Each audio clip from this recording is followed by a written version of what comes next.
you have the live streams. All our live streams are on YouTube later on, but it's so candid that it feels like you're kind of like listening into another live stream. So we've got great feedback, and I think the whole personal aspect of this conversation is what gets to our audience. And I'm so glad to host. We'll get started.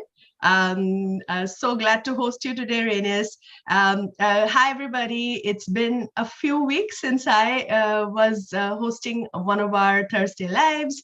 I'm sure you've been listening to Ashna and Ria speak to a bunch of interesting, experts in e-commerce. And today, I'm super excited to host Reinis because I was just looking at the kinds of brands he's worked with. I mean, there is Jordan Belfort, there is Kenturo Jewelry, banker, and I was like, okay, I'm gonna have to have a conversation with him. And email marketing, I mean, it's the way Reinis has worked with all these brands and got a lot of additional sales and increasing revenue. It's something that I definitely want to deep dive into, and so we're back again. And welcome, Reinis, to one of our Thursday lives. Well, I'm happy to be here. The only thing I'm concerned about is on the live, you cannot cut out if I don't know, accidentally reveal U.S. military secrets, and I'll have a bunch of assassins running after me. Hopefully, it doesn't happen. That's definitely a big concern, but you know what? We'll trust Ria on that. she'll hit pause. Yeah. All right, sweet. Thank you so much for inviting me, and I'm super excited to be here. Let's dive right in, I guess. Totally. And I think what we'll start with is a little bit about yourself. Why is what you do really important for e-commerce teams? And how do you help them? Yeah, so to give a bit of an overview, we basically do email marketing. Why is it important? Good question. Really, if you're not... Basically, there are two fronts to email. So side A is the front-end sales booster. Side B is repeat buy and profit generator. So email marketing on the front end helps you boost your ROAS, whether that's on paid media or organic ads, whatever it might be. We basically make your existing traffic channels more profitable. And that's because, for example, if people go to your site, you have a 3% conversion rate. This means that 97% of the people that go don't buy. With email, we can have, for example, pop-ups. We can capture people's emails so we can sell them today, tomorrow, 3 days from now, 5 days from now, so on and so forth. More importantly, with this, we can handle people's concerns. So we can understand maybe what was the reason for why they didn't buy, and then we can handle those concerns, basically retargeting them over these emails. On the flip side, it's repeat buy and profit generator side, where once someone has become a customer, you have their data, meaning you can email them, you can message them, you can, push sales. There's actually a brand I was having a conversation with. They pre-iOS 14.5, they're doing 10 mil a year in sales, and now they're doing 1 million. And this 1 million is just coming from emails. They basically stopped running paid ads, which generally speaking is not the best thing for brands to do, but for them it worked because they have a lot of organic presence besides email marketing. But email marketing is generating like 80% of the revenue right now, and it's extremely profitable. The only thing for them is the only expenses for them is practically software costs because they run an info product and like rev shares here and there. The rest practically pure profit. And that's the power of email marketing. When you do it right, you can really basically stretch your customer's lifetime value. You can increase the profitability of your paid ads and any other marketing channels. And that's really why you need emails. Also, it's like another benefit. You can directly communicate with your customers. There is no kind of like gatekeeper that can prevent your messages to be seen. When I say it like that, there kind of is. Gmail does have algorithms, but it's nothing like Google, where they have not Google, but Facebook or Instagram, TikTok, where they have an algorithm. You can post something and no one would see it. Whereas on emails, you send an email, it will be in their inboxes, except if you're spamming and whatnot, then you're gonna go to spam. So yeah. Those are like fundamental hygienes, I guess. Yeah, getting your making sure that your email deliverability is high, etc. And I want to dive into That's right. that. But when you are talking about very interestingly about like what works with email, it's a direct communication channel. It's like Yes. very personal. Yeah. It can be personal if you do it right. Yeah. That was making me think like, what is a good email marketing strategy? Like, how do you define a good email marketing strategy? That's a good question. I'd say this really depends based on the it really depends based on the brand itself, because you have, for example, CPG brands. You have brands that sell like high ticket products, one time sale, and email marketing strategy and everything there is going to be different for them. For example, for like, it also depends on your revenue level. The higher your revenue level is, the more you can push emails, the more kind of like data you have you can utilize. Whereas it's for smaller brands, it's a bit more difficult to do. So good email marketing strategy, I'd say if someone is doing email marketing in-house, is probably sending more emails than you are sending right now. In most cases, the brands and the people we've audited, they're not sending enough emails. Second part of it is, when you send emails, make sure they are personalized. You don't need to go ahead and maybe like create 7 different emails, send in a day, to like, I don't know, like super small segments, but like simple separations of segmentation. For example, one for buy, like, have you talked to buyers, and non-buyers could be different depending on your product. If you, for example, have let's say you sell like a face mask. If someone has purchased a specific face mask, you can try to you can try to tell them like, hey, we saw you bought it, hope you love it. You can repurchase it again. Whereas for people who haven't purchased it yet, you can tell them like, hey, this is the face mask. Here, for example, the benefits. Here's like an FAQ on why you should buy it. Here are testimonials, because we can handle different concerns for the people who have either who haven't purchased the product, or who have and then they haven't bought it again, right? And we can incentivize them differently. For example, if we have like an abandoned checkout sequence, we can separate it between buyers and non-buyers. For non-buyers, people who have no prior purchasing experience, we can get very aggressive with the discounts to like acquire them as a customer. And for the people who have placed orders, we can basically take the foot off the pedal and basically build more profit. I'd say a good email marketing strategy focuses on what your business is at a core. If it's something where you sell products that are reoccurring, it's really getting these reoccurring sales. If it's, for example, selling, let's say, high ticket products that are one-time sales. For example, we work with a brand that sells mountain bikes. Their AOV is around two grand. And for them, it's really showing them and building trust with the audience up front. There's a lot of people who haven't purchased yet initially. So then it's also like pushing people to the sales reps so they can, talk with them, get on calls, pushing people to their live brick and mortar shop so they can see the bikes in real life, see they're legit, see they're real.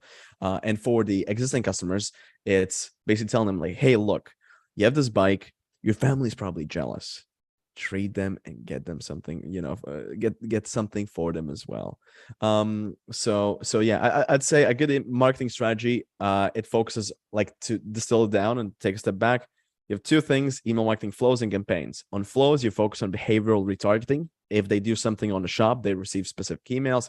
Campaigns, a lot of times, is giving people ideas. So if I'll give like a great example. I was on a call with a company. They sell basically skiing equipment. So skiing jackets, skiing pants, and everything. And they, to deal with seasonality, they decided they want to try and sell shorts for swimming. And the idea for like an email marketing campaign for them could be like, during the winter, you can still sell shorts. The reason why is, once people go skiing, they're probably going to go to a resort. And in the resort, what's there? A spa, a pool. And they might not think about it while they're buying the products. But let's say someone just purchases like the jacket and the pants for skiing. You can tell them like, hey, look, if you're going to a resort, check out our, for example, swim shorts as well. If you order in the next 30 minutes, you can get 20% off, right? For example, something like that. Like, as your first time buyer, you can get 20% off as a huge thank you to us. And you might not get like 30% conversion on that, but you might get, 1 to 5%, which is typically on average what we see on these kinds of emails. And at the end of the day, it's literally free money for you. If you're spending $10,000 a day, if you increase your sales by 1 to 5%, immediately you have this new theoretically ceiling of scale where you can spend more on ads and acquire customers. Or like, as we probably might be going in a recession, if you can get people to buy more, you're able to stay more profitable right now. So yeah. Yeah. So just to like round it up, like what I heard was, one, it depends on the kind of industry you're in, like, you know, your mountain bikes versus Yes. FMCG, right? Like that's like really going to be a different, that's going to be one of the first starting anchor points of how you're going to message, you know, what channels really work, what kind of discounts work, what kind of messaging really works, right? The second thing that you mentioned was about like which part of the funnel you're thinking about, acquiring or, you know, upselling or retaining. That's and right. depending on that, Yeah. your strategy has to be informed, right? And I think at a broad level, these are like two things that came out. And one thing that was running through my mind is that, you know, what you still see brands really getting their email strategies wrong, even if these fundamentals sound so logical, right? And for example, even in like leave e-commerce, and we are a SaaS company, and we are a SaaS brand in a way. And I agree with you. There's a bunch of times when the kinds of the frequency of emails that we're doing, or the kind of emails that we're doing to which segment, we kind of, even if you know the fundamentals, you kind of get it wrong. Why do you think that happens? And what's kind of like, it's a very short conversation to cover all the bases, but what could be like the top two things a brand can watch out for? I think there's really one thing. Fundamentally, if you run a brand, your value is on customer acquisition. Like really. I was at Geek Out Miami, and there was a panel of Nick Sharma and a couple of other like e-com entrepreneurs, and they were asked a question like, "Hey, what do you think should be managed in-house versus, you know, outsourced?" One of the things they said that should be outsourced is email marketing, and it makes a lot of sense because with emails you can get a really good ROI on an agency, versus with paid ads you really need someone who can. Well, with paid ads, it can be a lot more difficult to for example, hire an agency who can really scale. There's not like the pool of that skillful people aren't as many, and I think it's like, yeah, as a brand, you should be focusing on customer acquisition. It is more difficult, generally speaking. And then you forget about these things. Like if you're thinking about creatives, if you're thinking about CRO, if you're thinking about building landing pages, if you're thinking about product, writing an email and designing an email does not seem that important to you. It's just like in the list of your importance, it's not as important. And generally speaking, you shouldn't be focusing on it yourself that much, like as a brand. That's genuinely what I believe in, and like why people why also people work with us. Because if you, for example, write an email, you might maybe get like, you can get a lot of sales. We've had, for example, a product launch where we did 251K in 24 hours, 137K came from email marketing.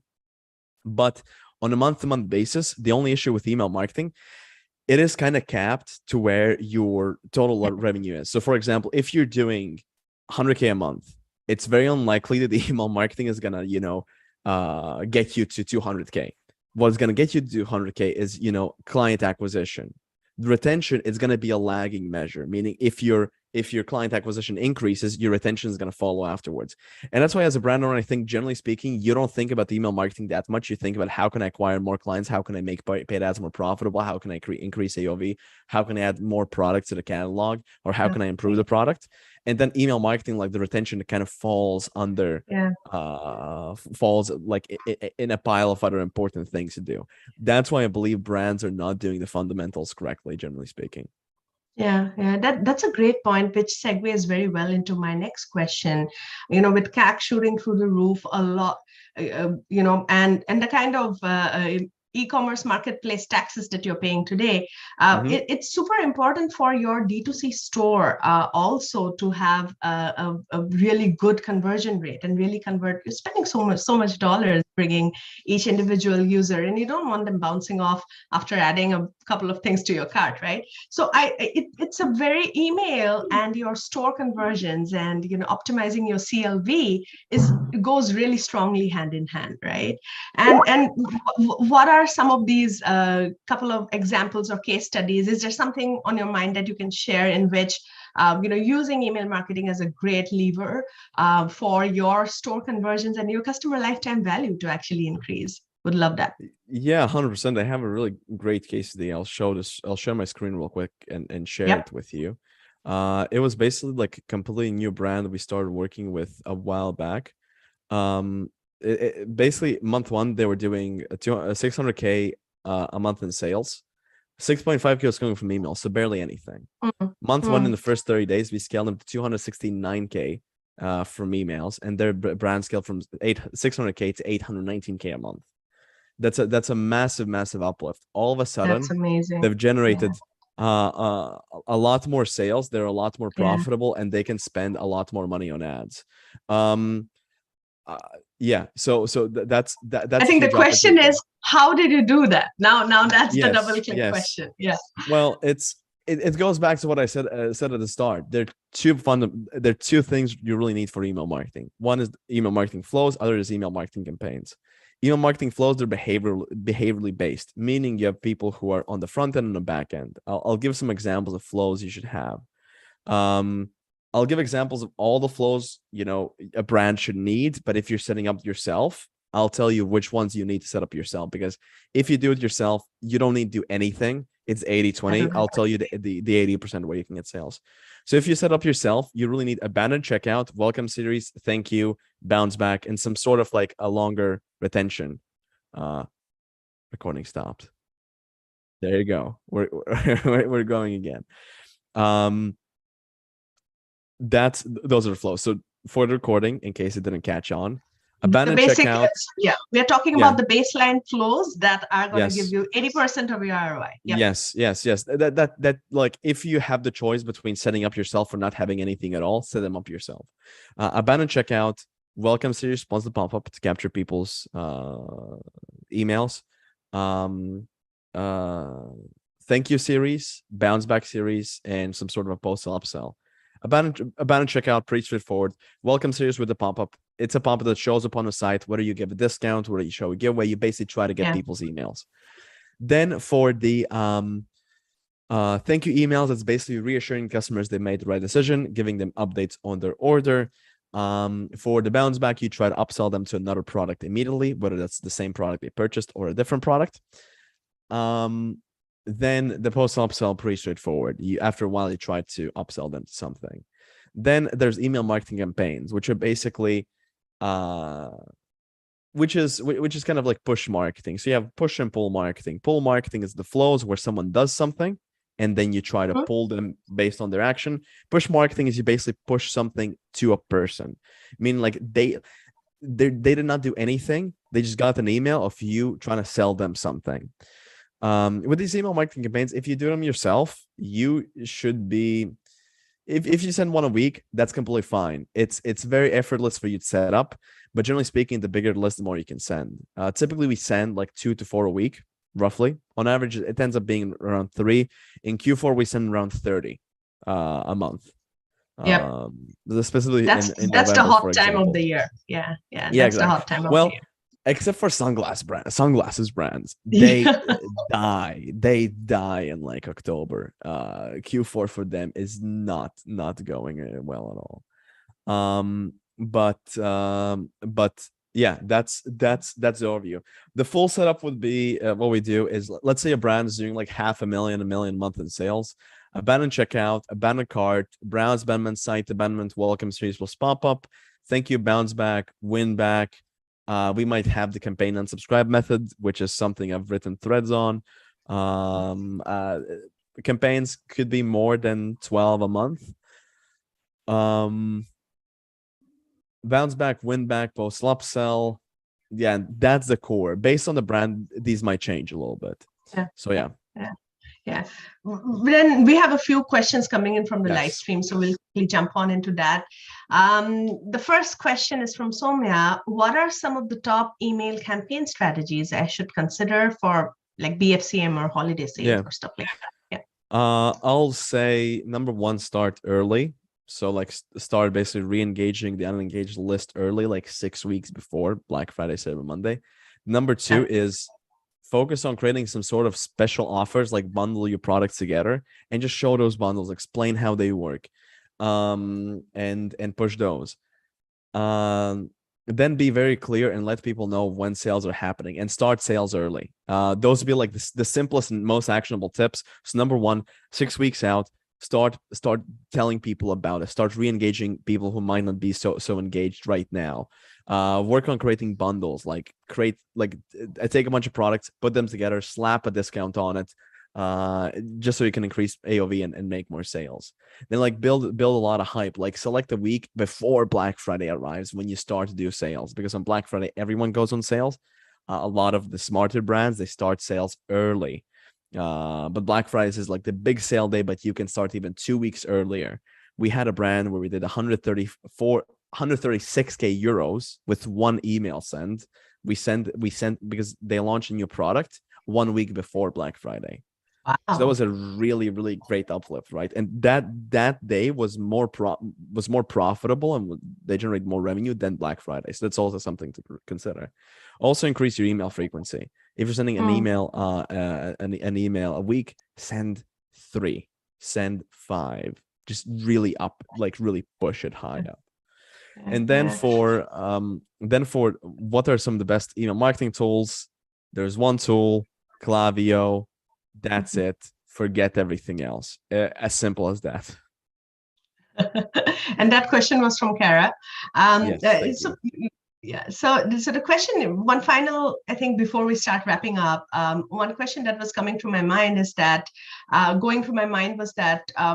lot of these decisions that you have to take, they kind of have to tie back into your store too, because in the end, yes, all your email offers, everything that you're doing, it has to be cohesive with the experience that you get back into your store, right? So any tips or, again, examples of that, and what could be just 2 things that to remember when you're setting up a campaign to make sure that the experience is not broken and the flows really tighten together?